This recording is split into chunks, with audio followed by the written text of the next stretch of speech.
Albert, you're reporting on why the Bills sent Stephon Diggs to the Texans when it would have cost them $3 million less on the cap to keep him is what?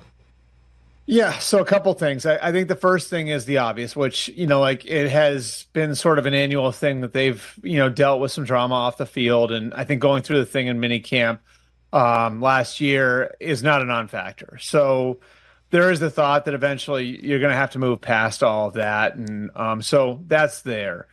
I think the bigger thing is that I would never say the door, the window of opportunity is closed. The window of championship opportunity is closed on a team that's got a quarterback like Josh Allen. But I think with each of these quarterbacks, you have like little eras within their bigger era. And the first era for Sean McDermott and Brandon Beane and building around Josh Allen was drawing to a close. A lot of guys had gotten into their 30s. Some guys had injury issues. It just, I think, towards the end of last year, you could tell that group was sort of on fumes. And so you saw earlier this offseason, they're starting to offload some of those guys. Micah Hyde, Jordan Poyer, Tre'Davious White, Mitch Morse, guys who were cornerstones for them that were such a big part of building the Bills into what they've been over the last 6-7 years. And so when you're looking at this as Brandon Beane and Sean McDermott, it's okay, so we can either do this in phases where we get rid of those guys this year and then maybe Stephon Diggs next year, and we're dealing with the ramifications of both in 2 different years, or we can do it all at once. And in that way, I think it's sort of you can draw a comparison to what the Rams did last year when they offloaded Jalen Ramsey and Leonard Floyd, a bunch of other people. They made the conscious decision then, the Rams did, that if we don't do this now, then this is going to be a multi-year process. And so do we want to do it in 1 year? Do we want to do it over a couple of years? And they made the decision they wanted to do it all at once. And because they got great coaching, great quarterback play, and great drafting, and finding guys like Kobe Turner and Puka Nacua and Byron Young, they were able to make the playoffs in their reset year. So that's sort of where the Bills are now, is they're in a full reset year.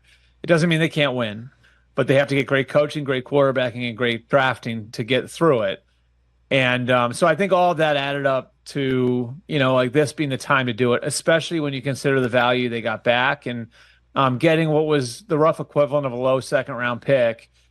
I know that sounds like not much for a really great player, but the reality of it was if they waited any longer, there was no guarantee that they were even going to be able to get that going forward. So I think you kind of meld all those things together and you say, okay, we're going to go through a reset year in 2024, and we'll have clean financials and a much younger team in 2025 going forward to sort of, launch Josh Allen 2.0 in Buffalo. So, and again, this is not me searching for low-hanging fruit. And clearly in our business, when a quarterback and a Pro Bowl top-notch wide receiver are rumored to be having a falling out, we're constantly hunting and pecking for the answer. And it's been a couple years running, actually, with these two guys. So there's no there on that front. It's just all an economic decision, Albert? I think Josh and Steph are fine. Yeah, I mean, I know they kept Josh up to date on that, I think, over the last month or so. This deal was first discussed over a month ago, Rich. And, it wasn't a result of them putting Stephon Diggs on the trade market. It sort of is the same as when, when Diggs was traded from Minnesota to Buffalo. That was all sparked by a tweet. Like Stephon Diggs, I can't remember exactly what it was he tweeted, but he tweeted something on the day he was traded to Minnesota, which prompted Brandon Beane, the Buffalo general manager, to pick up the phone and call the Vikings and ask if he was available. Sort of the same thing here, with a couple of teams had looked at the situation and said, I wonder if there's an opportunity there for us to go get Stephon Diggs. One of those teams was Houston. And that conversation started, over a month ago now. And, Nick Caserio kind of stuck with it, and they kept working on it and working on it and working on it. And as Buffalo's situation evolved over the last, 4, 5, 6 weeks, where it was clear that, they were going to be in this, youth movement, this phase where they were going to be retooling a little bit, and they got through their receiver evaluations. And this is a receiver group that's both really strong at the top and deep in the draft. They kind of get to the point where they say, okay, like this is the time to do it. Again, I don't think things are perfect between Josh Allen and Stephon Diggs, but I know that they've had a pretty close relationship, a pretty respectful relationship over the years.